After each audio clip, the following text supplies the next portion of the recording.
আমি টিভিতে দেখছিলাম, উত্তরবঙ্গে ছিলাম, কার্শিয়াঙ্গে পাহাড়ে।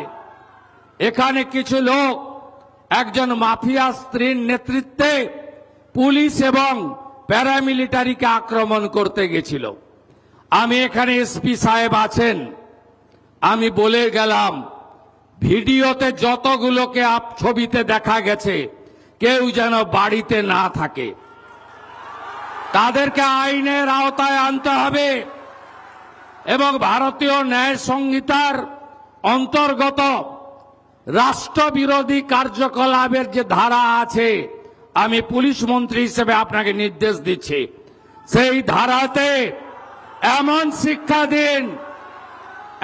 শিক্ষা দিন যাতে কোনোদিন কোন পুলিশ সরকারি কর্মচারী প্যারামিলিটারি যারা এসেছেন আমাদের সাহায্য করতে, তাদেরকে কেউ আক্রমণ করার সাহস না রাখে।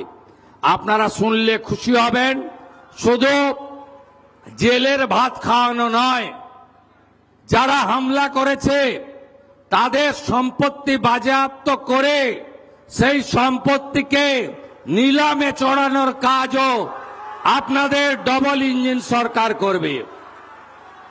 আইনের শাসন প্রতিষ্ঠা করাই আমাদের লক্ষ্য।